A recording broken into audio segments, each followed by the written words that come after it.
Megadeth is an American heavy metal band formed in Los Angeles in 1983 by guitarist Dave Mustaine and former bassist David Ellefson. Known for their technically complex guitar work and musicianship, Megadeth is one of the big four of American thrash metal along with Metallica, Anthrax, and Slayer, responsible for the genre's development and popularization. Megadeth is one of those bands that has influenced me a lot, in writing music and making riffs and writing lyrics and all that stuff. So my respect to the band is like very high.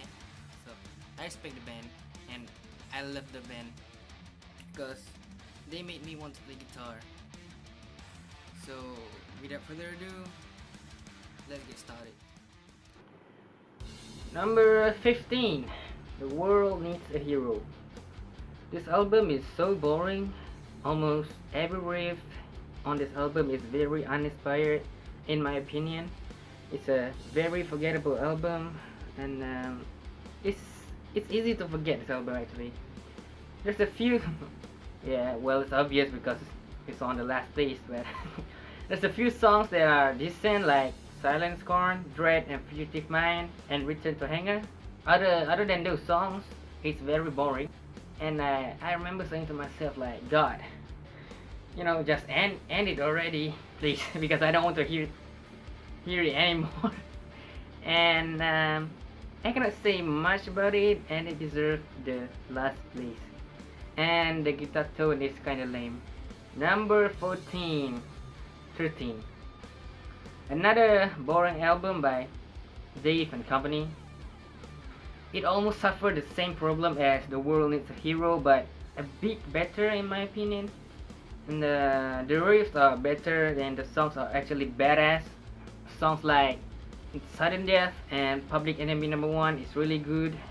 I think this album has too many songs on it. To be honest, if Dave decided to left out a couple of 4 songs, it would be a better album in my humble opinion. Number 13. Super Collider. A decent album by Megadeth. The songs are very heavy, especially songs like Kingmaker, Burn, Built for War. My favorite song is Dance in the Rain. The song and the riffs are very unique and stand out more than the previous album that I've mentioned. And other than that, the rest of the album is pretty okay. And the album is decent, and I would like to listen to it again one day. Number 12. Risk. I know it's surprising to see Risk get this high, but listen, I have an explanation. This album got so many hate by the fans and the metal community. They called Megadeth selling out at this point because the album is very poppy and very mainstream sounded. As you can already guess, I like this album. The songs are not as heavy as you thought it would be, and it's surprising to think because it's from Megadeth, one of the heaviest band of all time.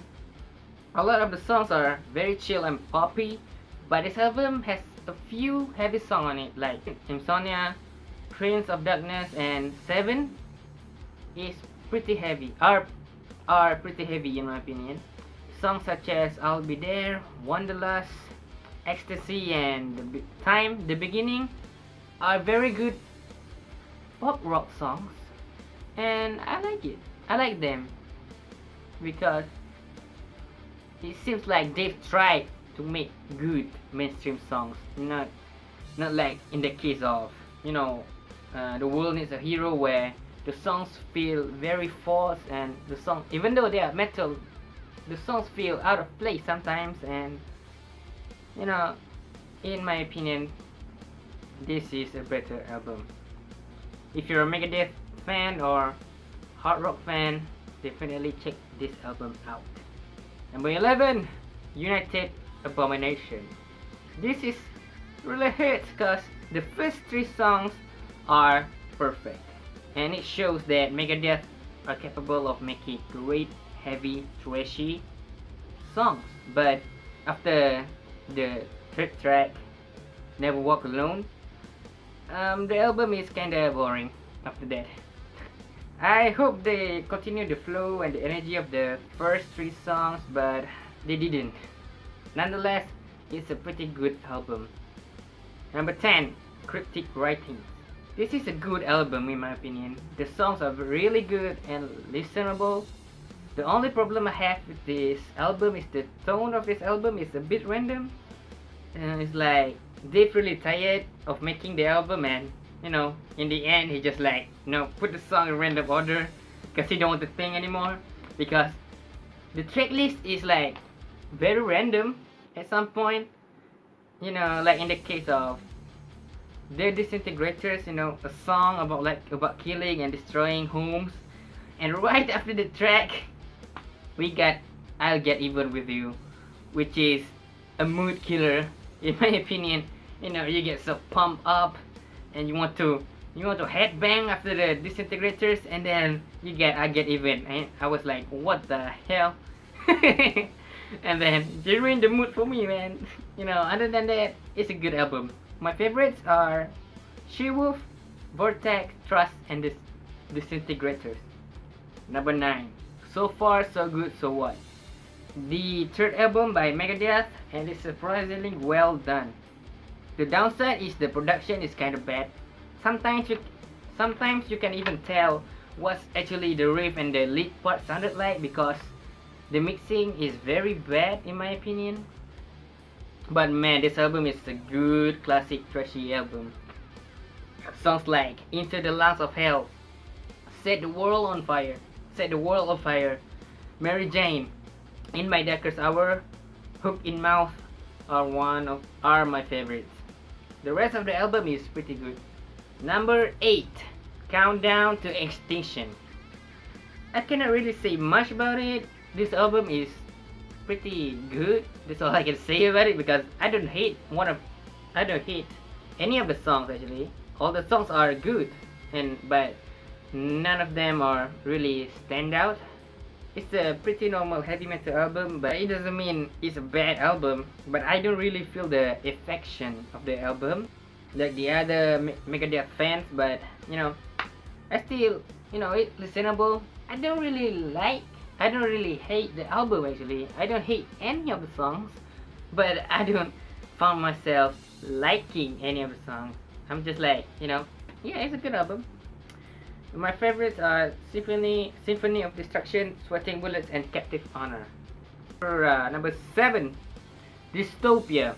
What a comeback from Megadeth in 2016. They really proved they can still kick some ass with this album. There are some obvious self-repeating, like in the case of the title track, which sound like, Hangar 18. Another example of the self-repeating is Fatal Illusion, which sounded like Good Morning Black Friday. Well, at least the second half of the song. Other than that, it's a pretty damn badass album. The track is real. Dystopia, Fatal Illusion, Death from Within, Bullet to the Train are my favorites. Number 6, Euthanasia. Very heavy album. From the start to finish, almost perfect in every aspect. The riffs and the song structures are very unique, and it makes this album special than the rest. The balance between heavy metal and rock is perfectly executed by Dave and company, and almost every song in this album is a banger. I guarantee you that. Reckoning Day, Train of Consequences, Addicted to Chaos, Until Lemon, Elysian Fields, The Killing Road, Family Tree, I Thought I Knew It All, and Victory are my favorite songs. They welcome to the top 5. I almost love this album equally, but because this is a ranking video, so I must rank them. Number 5, Rust in Peace. What can I say? It's a need for every metalhead to listen to this record in their lifetime. Absolute classic, and the most technical album by Megadeth. The riffs and solos are very unique and make me questioning my existence, because man, I feel like I'm suck at guitar just by listening to this album. What's fascinating about this album is not just the song structures and the lyrics, but but the intro for every song is a masterpiece in my opinion. See, Peace sells, but who's buying? Another classic thrash album by Megadeth, and being a second album, I'm gonna give them an extra point. Megadeth was at its prime in this period. I thought this album is all about political songs, and you know, because the album and because of the album covers and the name of the album is very political. But damn, I was very wrong. Yeah. The songs are themed around satanic rituals and being possessed by the demon, which is very scary and very horrifying. The drum works by Gar Samuelson is amazing, and no one can replicate his magic that he's made with, you know, with the album. The solos are orgasmic because it's done by Chris Poland, you know, the man who make the guitar sounds like a fucking saxophone. And then yeah, I like this album. Every song on this album is like, I freaking like it. Endgame, holy cow. Once again, Megadeth was at their prime when they make this album. Dialectic Chaos and This Day We Fight are amazing album openers. Yeah, this is very good. No, I get chills every time I listen to it. Plus, with the guitar duels between Dave Mustaine and Chris Broderick is mesmerizing to my ears.